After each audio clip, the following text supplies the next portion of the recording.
The 19th of June, 1944. Flagship Taiho, Philippine Sea. Vice Admiral Jisaburo Ozawa stands on the bridge of Japan's newest aircraft carrier, watching American planes fill the sky like a swarm of locusts. His first mobile fleet has 9 carriers. Intelligence reports say the Americans have 15. 15 carriers in one task force. Ozawa commanded carriers at Rabaul.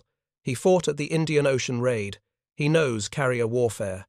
But this, what he sees through his binoculars at this moment, defies everything he thought possible.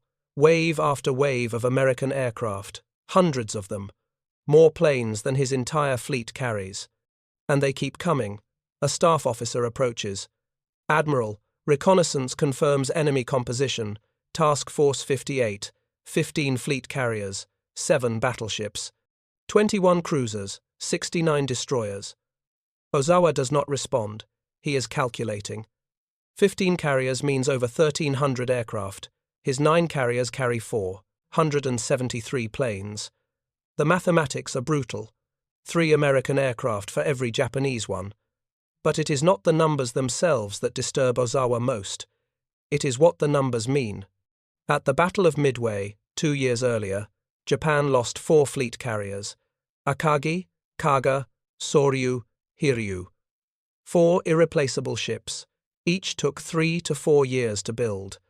Each represented thousands of man-hours of craftsmanship, naval architecture as art, Japan's finest carriers, constructed by the finest shipbuilders in the empire, gone in one morning. If you're enjoying this deep dive into the story, hit the subscribe button and let us know in the comments from where in the world you are watching from today. 2 years.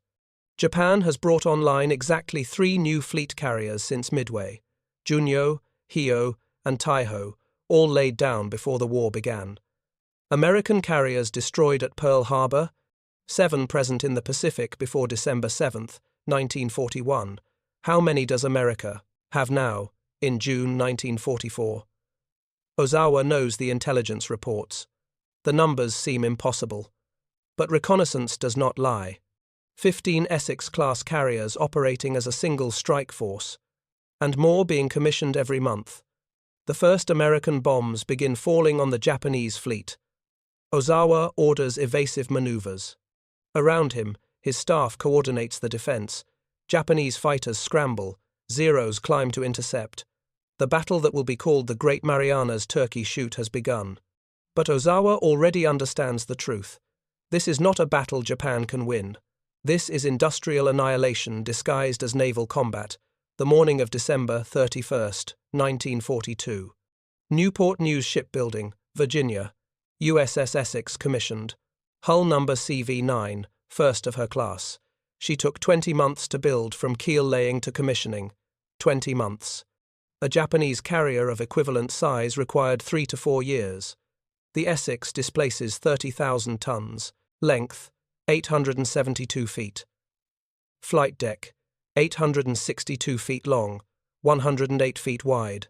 Armament, 12 5-inch guns, 68 40mm anti-aircraft guns, 52 20mm cannons. Air group, 90 aircraft. Speed, 33 knots. But the Essex is not special because of her specifications. Other nations build 30,000-ton carriers. The Essex is special because she is the first of 24, and because America will build all 24 in less than 4 years. While Japan struggles to replace the 4 carriers lost at Midway, America will construct an entire fleet, not individually crafted vessels requiring years of artisan labor. Mass-produced warships, standardized designs, interchangeable parts, industrial warfare. The design itself reflects this philosophy.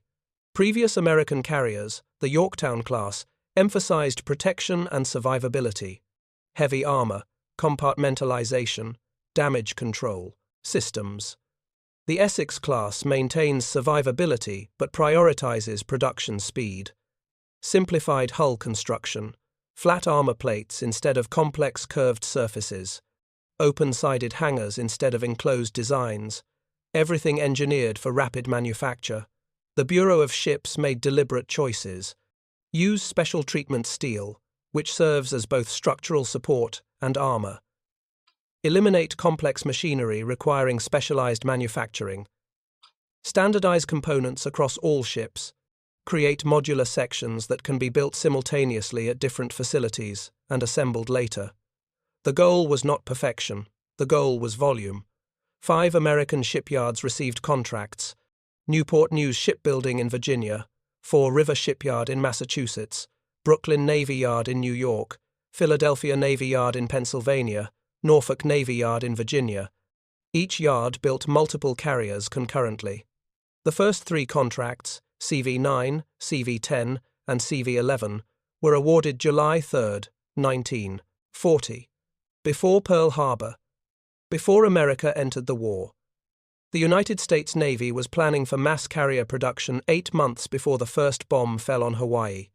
After Pearl Harbor, Congress appropriated funds for 19 additional Essex-class carriers. Total, 24 ships. Construction accelerated. USS Yorktown II, CV-10, commissioned January 15, 1943. 14 months after the original Yorktown sank at Midway. America replaced the lost carrier and gave her the same name. Clear message: American carriers are not irreplaceable naval architecture, they are products. One sinks, another takes her place. February 17, 1943. USS Lexington II, CV-16, commissioned. The second Lexington, named for the carrier lost at Coral Sea. May 24, 1943. USS Bunker Hill, CV-17, August 16, 1943. USS Intrepid, CV-11. November 26, 1943. USS Wasp II, CV-18, and USS Hornet II, CV-12, commissioned on the same day. America commissioned 2 Essex-class carriers simultaneously, one shipyard launching, while another conducted sea trials. The production rhythm stabilized. 1 new Essex-class carrier every 2 months, sometimes faster. The ships were not identical. Bureau of Ships incorporated lessons learned from earlier vessels into later construction. Radar configurations changed as technology improved. Anti-aircraft armament increased. The clipper bow design, introduced with USS Ticonderoga, improved seakeeping. But the fundamental design remained consistent. Standardization enabled speed. Japanese naval intelligence tracked American construction through multiple sources. Signals intelligence intercepted American communications. Reconnaissance flights photographed shipyards when weather permitted. Captured documents provided construction data. POW interrogations revealed operational details. Every intelligence report confirmed the same, horrifying, reality. American shipyards were producing carriers faster than Japanese shipyards could produce destroyers. March 1944. Combined Fleet Headquarters, Tokyo. Admiral Soemu Toyoda reviews intelligence estimates. He has replaced Admiral Mineichi Koga, who died when his aircraft crashed in a typhoon. Toyoda inherited Koga's staff, Koga's plans, and Koga's intelligence files. The files contain detailed reports on American carrier construction. Toyoda reads them carefully. Confirmed American Essex-class carriers operational as of March 1944, 11 ships. Additional Essex-class carriers under construction, 13 ships. Expected completion dates range from April 1944 through December 1945. Total projected Essex-class fleet, 24 carriers. This does not include Independence-class light carriers. 9 Independence-class ships are already operational, converted from Cleveland-class cruiser hulls, smaller than Essex-class, but faster to build. Combined American carrier strength, fleet, and light carriers, 33 ships, operational or nearing completion. Japanese carrier strength as of March 1944, 6 operational fleet carriers, Shokaku, Zuikaku, Junyo, Hyo, Ryuho, and the newly commissioned Taiho. 3 light carriers operational, Chitose, Chiyoda, and Zueho. Total, 9 carriers. Against 33 American carriers, the disparity is catastrophic, and it will worsen. Toyoda examines construction reports.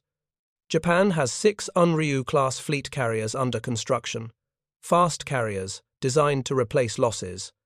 But construction proceeds slowly.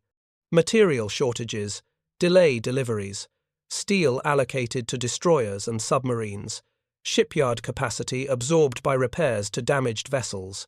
American bombing raids disrupt production schedules. The first Unryu-class carrier, Unryu herself, will not commission until August 1944. The remaining 5 will trickle into service through 1945, if they commission at all. Comparison between American and Japanese production reveals fundamental differences in industrial philosophy. Japan builds carriers as individual projects. Each ship receives specific attention. Craftsmen take pride in their work. Quality matters, but quality requires time. Time Japan does not have. America builds carriers as mass production. Standardized designs, simplified manufacturing, interchangeable components, speed over perfection, and the speed is staggering. Toyota orders a detailed analysis. How does America build carriers so fast? The intelligence staff compiles a report. The report identifies several key factors. First, specialized shipyard organization. American yards dedicate facilities exclusively to carrier construction. Workers specialize in specific tasks. Hull welders do nothing but weld hulls. Electrical teams install nothing but electrical systems. Extreme specialization increases efficiency. Workers become expert at their single task and work faster. Second, modular construction. American shipyards build carrier sections simultaneously. Bow section at one facility, stern section at another. Midships sections at a third, all sections constructed in parallel. When sections complete, they are transported to final assembly yard and joined together. Japanese construction proceeds sequentially. Keel first, then frames, then hull plating, then internal compartments. American construction overlaps every stage. Third, simplified design. Essex-class carriers use flat armor plates wherever possible. Flat plates are easier to manufacture than curved armor. Open-sided hangars eliminate complex enclosed structures. Side-mounted deck-edge elevator reduces structural complexity. Every design choice prioritizes manufacturability. Japanese carriers emphasize performance. Enclosed hangars for better protection. Centered elevators for optimal aircraft handling. Curved armor for better ballistic resistance. Superior ships, but slower to build. Fourth, industrial supply chain. American factories produce standardized components. Turbines manufactured in one state, shipped to shipyard in another state. Radar systems from Massachusetts, boilers from Pennsylvania, electrical equipment from New York. Specialized suppliers deliver finished components. Shipyards assemble components rather than manufacturing everything on site. Japan's supply chain is fragmented. Shipyards manufacture most components internally. When materials are scarce, production stops. Fifth, worker availability. American shipyards employ hundreds of thousands of workers. Many are women. Rosie the Riveter is not propaganda. Women constitute 40% of some shipyard workforces. They weld, rivet, paint, assemble. Japan restricts women from heavy industrial work. Cultural factors limit the available labor pool. American culture values industrial output over traditional gender roles during wartime. The intelligence report concludes with a grim assessment. American industrial capacity exceeds Japanese capacity by factor of 10 to 1 in shipbuilding, factor of 20 to 1 in steel production, factor of 30 to 1 in aluminum production, factor of 100 to 1 in automotive manufacturing, relevant because carrier construction requires similar assembly techniques. Toyota reads the conclusion slowly. It states plainly, the Imperial Japanese Navy cannot match American production through any combination of effort, sacrifice, or national mobilization. American industry operates at a scale incomprehensible to Japanese planners. June 19, 1944, 1500 hours, Taiho, Philippine Sea. The carrier is listing. American submarine USS Albacore put 3 torpedoes into Taiho's hull at 9:09 this morning. Damage control teams contained the flooding initially, but aviation fuel vapors accumulated in the hangar bays. Poor ventilation design. Crew opened hangar doors to ventilate. Created draft. Spread vapors throughout the ship. At 1432, a spark ignited the vapors. Massive explosion. Secondary explosions followed. Taiho is doomed. Ozawa transfers his flag to cruiser Haguro. He watches Taiho burn, Japan's newest carrier, commissioned March 7, 1944, 3 months old. Displaces 34,000 tons, larger than Essex-class. Armored flight deck, superior to American designs. Better protection, better aircraft capacity, better engineering. Took 3 years to build. Sunk by 3 torpedoes and a design flaw. The best Japanese carrier ever built, destroyed in her first battle. 1,553 hours. Shokaku, another Japanese carrier in the first mobile fleet, takes 3 torpedoes from USS Kavala. Shokaku is a Pearl Harbor veteran. She attacked Hawaii, fought at Coral Sea, survived 2 years of combat. Now she is mortally wounded. Her crew fights fires for hours. At 1710, Shokaku's magazines detonate. The carrier rolls over and sinks. 760 men lost, including Captain Matsubara. Ozawa's carrier strength was reduced from 9 to 7 in 1 day. And the Americans? Task Force 58 continues operating. All 15 Essex-class carriers were undamaged. Their aircraft dominate the sky. Japanese pilots call them Hellcats and Corsairs. American fighters are not superior to Zeros in dogfighting, but they do not need to be superior. They only need to be numerous, and they are. By sunset, June 19th, Japanese losses are catastrophic. 346 aircraft shot down, 2 carriers sunk. Most surviving Japanese aircraft are too damaged to fly. Ozawa has 80 operational planes remaining from his original 473.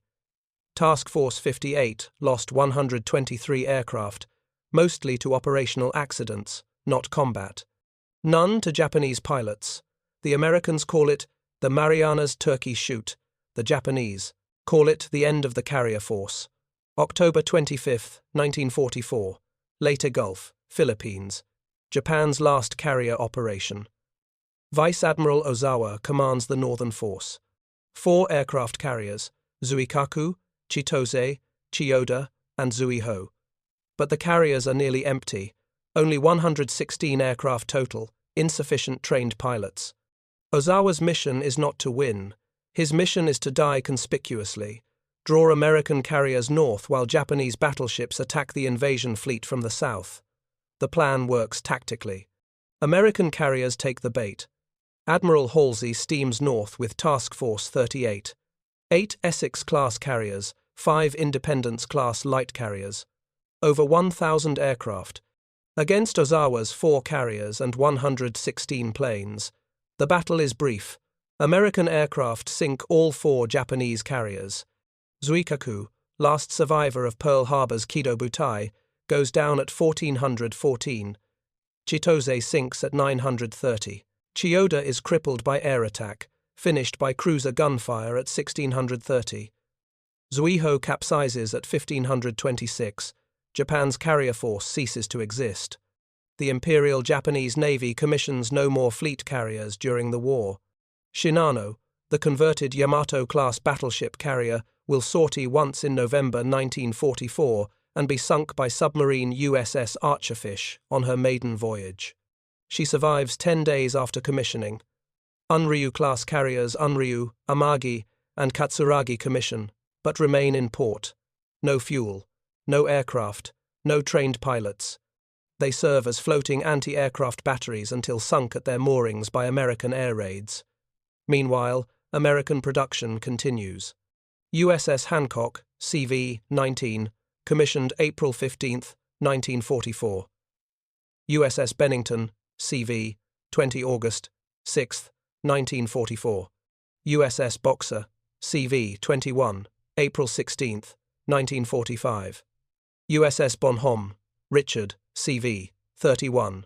November 26, 1944. The carriers keep coming. By war's end, 18 Essex-class carriers are operational. 6 more are under construction when Japan surrenders. The total industrial disparity becomes visible in post-war analysis. From December 7, 1941, through August 15, 1945, Japan commissioned or converted 16 aircraft carriers of all types: fleet carriers, light carriers, escort carriers. Total tonnage, approximately 250,000 tons. In the same period, America commissioned 99 aircraft carriers, 24 Essex-class fleet carriers, 9 Independence-class light carriers, 66 escort carriers. Total tonnage, approximately 2,700,000 tons. America built over 10 times Japan's tonnage in 4 years. Construction time comparison reveals the scale of American advantage.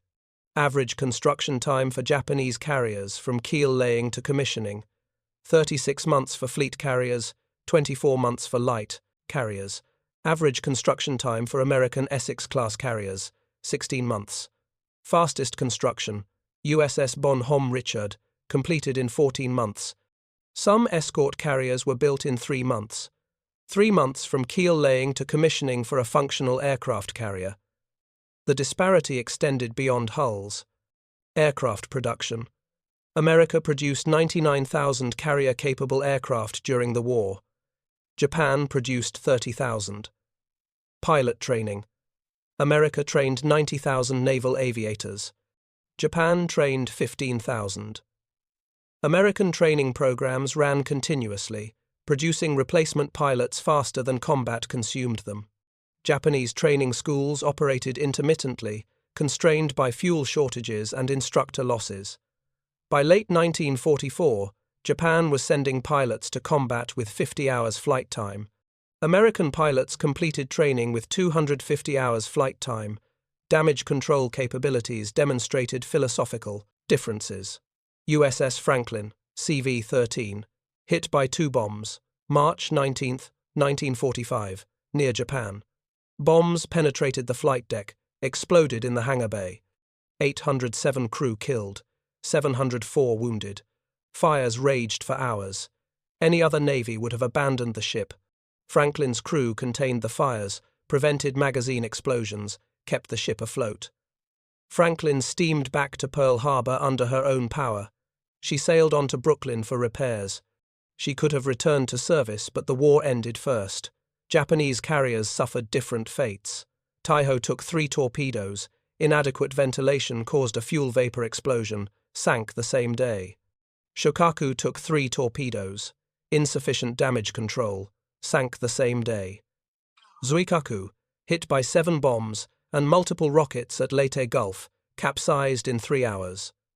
The difference was not courage. Japanese damage control parties were brave and skilled. The difference was design, philosophy, and training. Emphasis.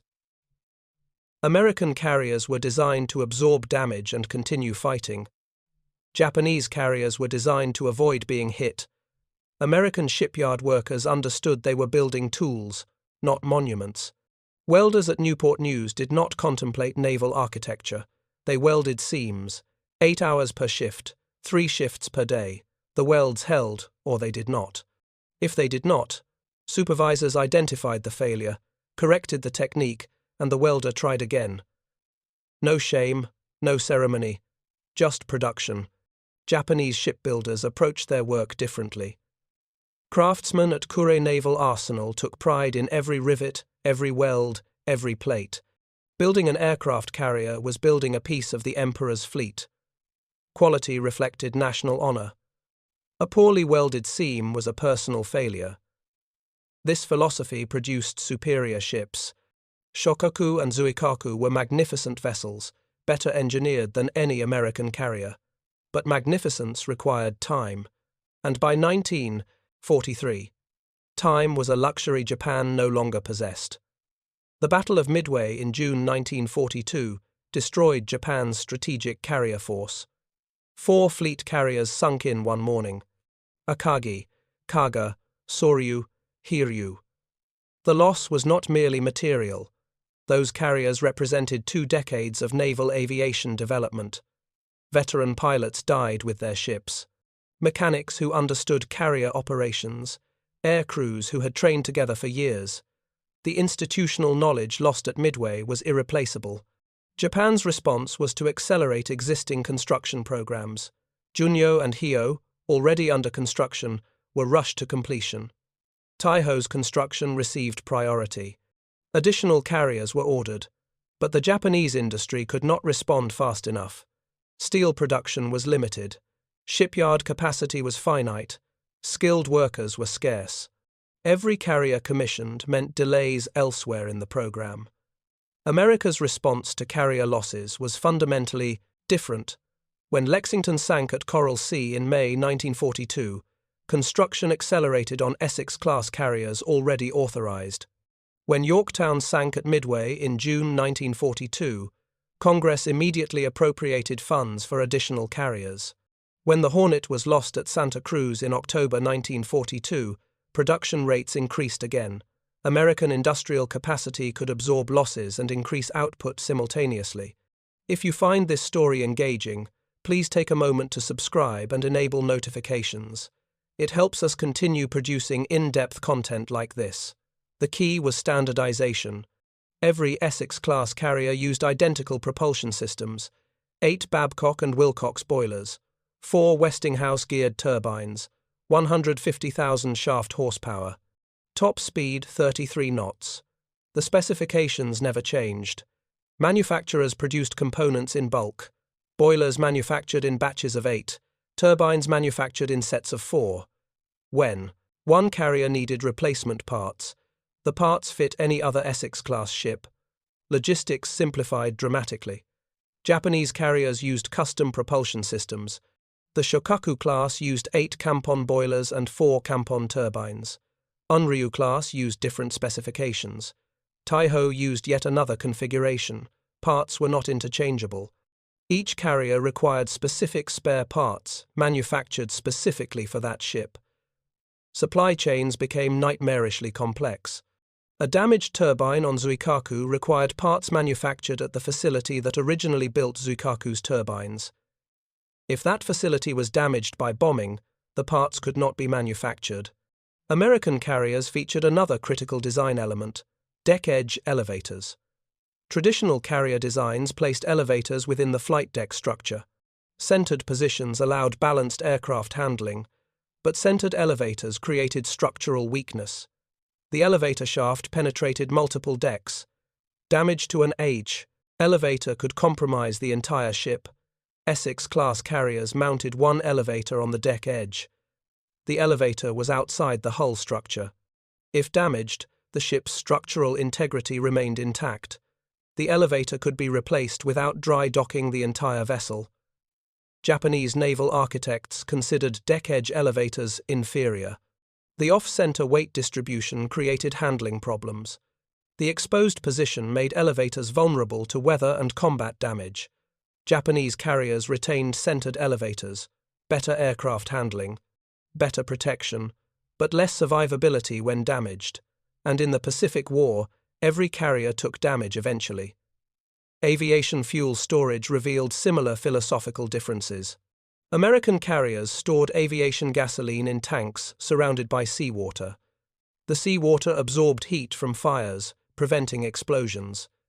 Japanese carriers stored fuel in internal tanks without seawater protection. More efficient. More space for additional fuel, but catastrophically dangerous when hit. Taiho's sinking demonstrated this. 3 torpedo hits. Fuel vapors accumulated. 1 spark. Massive explosion. Ship lost. By late 1944, American carrier doctrine had evolved significantly. Carriers no longer operated individually. They formed task groups, 4 carriers per group, concentrated anti-aircraft firepower. Mutual defense. Overlapping radar coverage. Task Force 38 contained 4 task groups, 16 carriers total. The combined air group numbered over 1,000 aircraft. No Japanese force could engage 16 carriers simultaneously and survive. Japanese carrier doctrine remained traditional.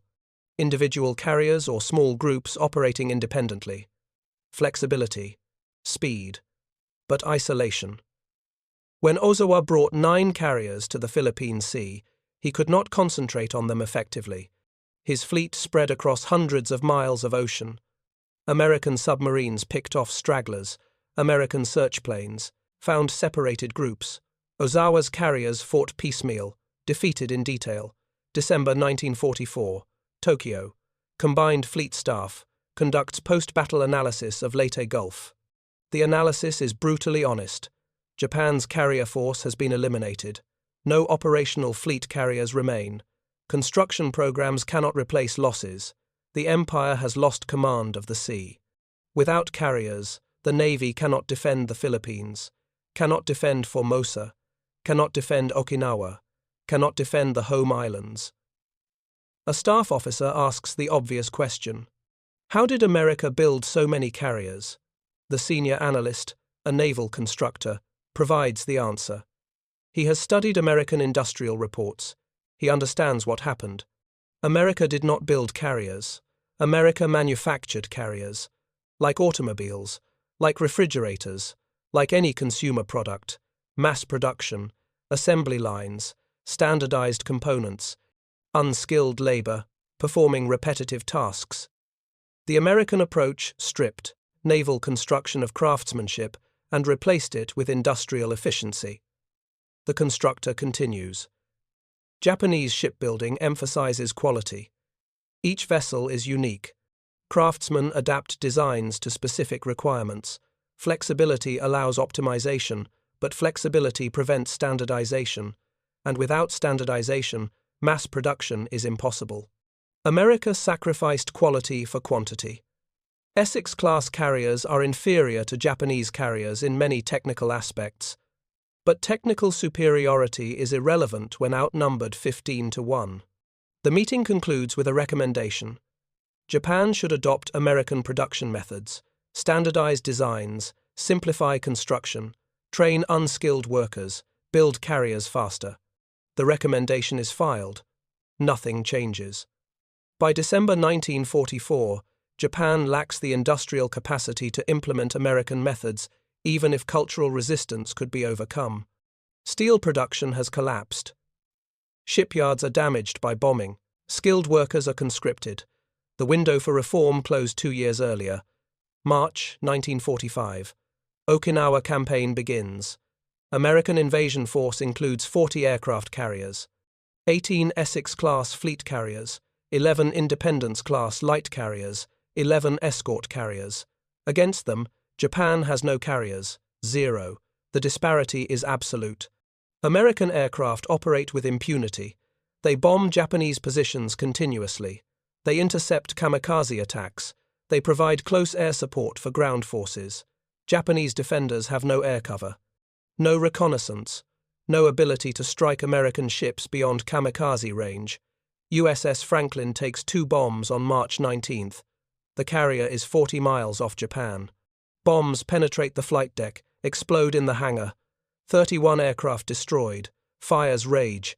800 dead. Ship lists heavily. Franklin should sink. Any rational assessment says she is doomed.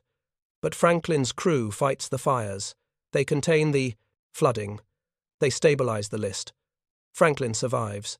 She steams to Pearl Harbor, then to Brooklyn. Repairs take months, but Franklin is salvageable. Had she been Japanese, she would have capsized in hours. The survival demonstrated American damage control training. Every crew member knew damage control procedures. Multiple redundant systems existed. Fire mains, pumps, foam generators, repair parties. American carriers were designed assuming they would be hit. The question was not whether damage would occur. The question was whether the ship could survive damage and continue fighting. Franklin survived damage that would have destroyed any Japanese carrier, not because American ships were better protected, because American doctrine emphasized survivability over invulnerability.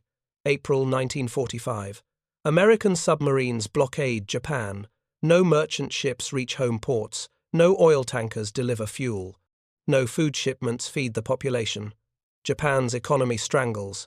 Factories close. Shipyards idle. Aircraft production ceases. The carriers under construction will never commission. Unryu sits in port, 40% complete, work stopped. ASO, 30% complete, abandoned. Ikoma, 20% complete, scrapped for steel. August 15, 1945. Emperor Hirohito announces surrender. The war ends. Japan has 0 operational aircraft carriers. America has 99. The disparity tells the story of the Pacific War more clearly than any battle narrative. Japan built 16 carriers in 4 years. America built 99. Japan lost the war before it began because Japanese industry could never match American production. Post-war interrogations revealed Japanese awareness of the industrial imbalance. Admiral Toyoda, interviewed in 1946, admitted Japan knew American production capacity exceeded Japanese capacity significantly. But Japanese planners believed decisive early victories would force negotiated peace before American industry fully mobilized. Pearl Harbor was supposed to destroy American will to fight. Instead, it unified American resolve. The gamble failed catastrophically. Vice Admiral Ozawa, interviewed in 1947, described his reaction to seeing 15 American carriers at Philippine Sea. He said he counted the ships through binoculars 3 times because the number seemed impossible. 15 carriers in one task force. Japan's entire carrier strength was 9 ships, and the Americans had 15 in one task force. Ozawa knew other American carriers operated elsewhere in the Pacific. The mathematics were overwhelming. He knew Japan had lost the carrier war. The Battle of the Philippine Sea simply made the loss official. Captain Toshikazu Ome, naval staff officer, wrote extensively about Japan's strategic miscalculations. He emphasized Japan's failure to understand American industrial culture. Japanese planners assumed American shipbuilding operated like Japanese shipbuilding: individual ships, long construction times, limited capacity. When intelligence reports indicated America was building dozens of carriers simultaneously, Japanese planners dismissed the reports as exaggeration. The numbers were too large to be credible. But the numbers were accurate. Japan's strategic planning was based on incorrect assumptions about enemy capabilities. The Essex-class carriers represented more than naval power.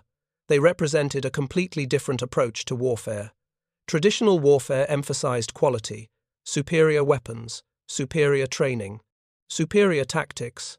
Industrial warfare emphasized quantity, adequate weapons, adequate training, adequate tactics, but overwhelming numbers. One superior ship fighting 3 adequate ships usually loses. Quality matters, but quantity has a quality all its own. American factories produced Essex-class carriers until they stopped needing more carriers. By mid-1945, the Navy had surplus carriers. Some remained in reserve. Never saw combat. Built, commissioned, then mothballed because there was nothing left to fight. USS Boxer, commissioned April 16, 1945, arrived in Pacific August 5. Japan surrendered August 15. Boxer never fired a shot in anger. She was surplus inventory. America built so many carriers that some fought no battles. Japan never achieved surplus production in any military category. Every ship was needed. Every aircraft was precious. Every trained pilot was irreplaceable. When Japan lost equipment, replacing it took months or years. American equipment losses were replaced in weeks. The Pacific War was industrial attrition. The side with deeper industrial capacity would outlast the opponent. Japan had no chance of winning an attrition war against America. The final accounting was stark. Japan entered the war with 10 aircraft carriers, commissioned or converted 16 more during the war, lost all 26. By surrender, 0 operational. Carriers remained. America entered the war with 7 carriers in the Pacific, commissioned 92 additional carriers during the war, lost 11. By surrender, 88 operational carriers remained. The disparity was not close. It was annihilation. Thank you for watching. For more detailed historical breakdowns, check out the other videos on your screen now and don't forget to subscribe.